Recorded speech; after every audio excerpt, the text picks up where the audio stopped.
Dando continuidad a nuestros temas, los saludo muy cordialmente dentro de esta cápsula número 4, donde dentro de nuestra materia de Derecho Corporativo y Financiero vamos a acatar la segunda unidad que contiene la actividad financiera del Estado.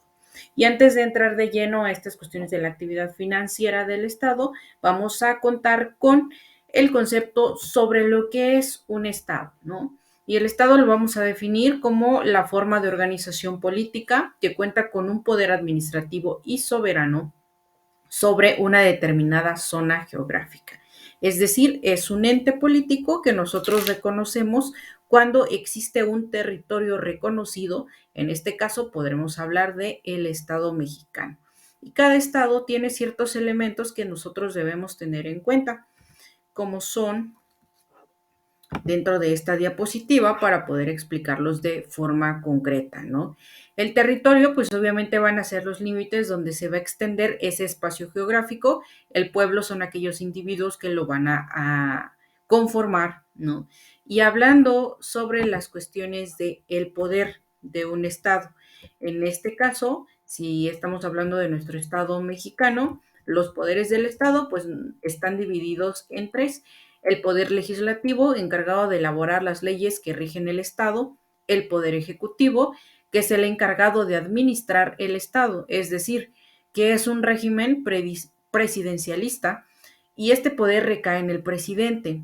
Es un régimen parlamentario cuando este poder lo ejerce el rey o el presidente, que cumple la función de un jefe de Estado, o un primer ministro que preside el gobierno.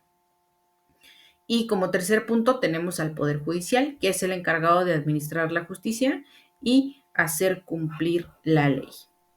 Como segundo punto tenemos este reconocimiento internacional. Y bueno, el reconocimiento de un Estado es porque ya se cumplieron los requisitos, como debe existir el hecho de que sea parte también de otros estados, que cuente con organismos o instituciones que sean capaces de administrar los poderes estatales. También debe contar con una identidad colectiva que muchas veces se representa a través de símbolos como la bandera, el escudo nacional, el himno, cosas que meramente diferencien a nuestro estado o a cada uno de estos territorios. En sí pasamos a la parte de los siguientes elementos para poder comprender, y así entonces tengamos lo que es la actividad financiera del Estado, donde vamos a abarcar tanto las cuestiones políticas que conllevan a tener estos elementos dentro de esta organización que se constituye, ¿no? Y bueno, para que tengamos en cuenta las magnitudes económicas, también hablaremos sobre el gasto público, el ingreso público, que tendrá que ver con este sistema económico, donde veremos también que la economía puede ser, en algunos casos de unos estados, más intervencionista o también en un sentido más liberal. Y bueno, en resumen, ¿de qué formas podemos encontrar qué es un Estado, no? Es una forma de ordenamiento político que se desarrolló a partir del siglo XVIII en Europa. Es la organización o asociación política, social y jurídica de una sociedad. 3. Hace referencia a una sociedad organizada. Su fin principal es desarrollar los fines de la sociedad, mantenimiento y realización del orden jurídico. También debe proporcionar las condiciones necesarias para que pueda darse y subsistir la convivencia humana. El fin propio del Estado es la satisfacción de las aspiraciones o intereses colectivos y permanentes de la comunidad. En este sentido, encontramos que el objetivo de un Estado es que éste permanezca en el mismo sistema y también sea autónomo, pueda ser soberano y reconocido por otros estados, para así también poder intercambiar intereses. Ahora sí, vamos de lleno en cuanto a su actividad financiera. En este caso, cuando estamos hablando de finanzas, hablamos de un estado básicamente económico. Y hablando del gasto público, ¿no? El gasto público es la cuantía monetaria total que desembolse el sector público para desarrollar sus actividades. ¿Qué significa toda esta parte del sector público?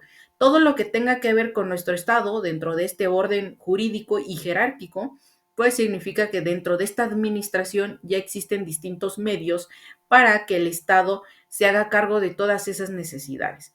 Esas necesidades se pueden basar dentro de los individuos, como los servicios básicos de seguridad, agua potable, comunicaciones, etcétera.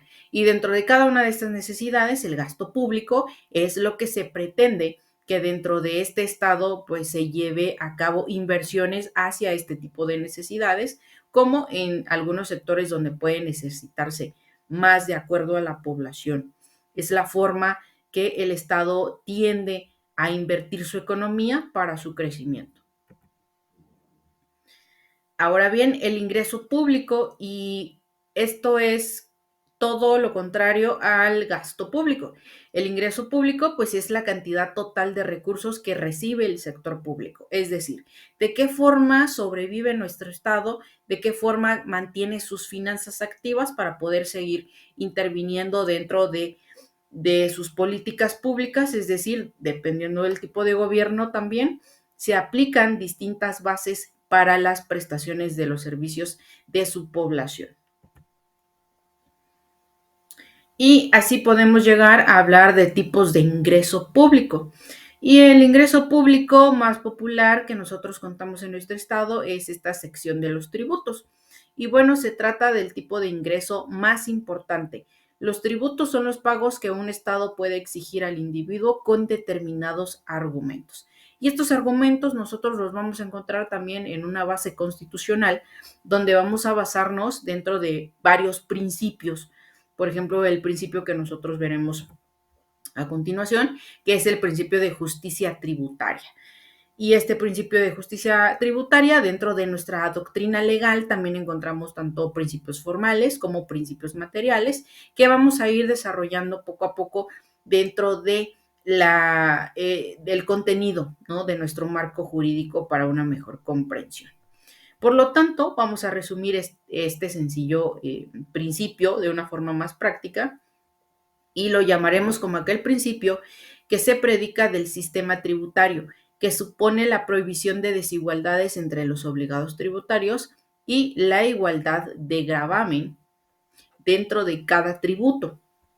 Es decir, que debe existir dentro de cada una de estas prestaciones la valorización de que se presten los tributos en cada uno de los individuos, pero que también se realice estas contribuciones, ¿no?, dependiendo de los ingresos que contengan, para no, en este caso, vulnerar también los derechos o la esfera jurídica de las personas, tanto físicas como morales.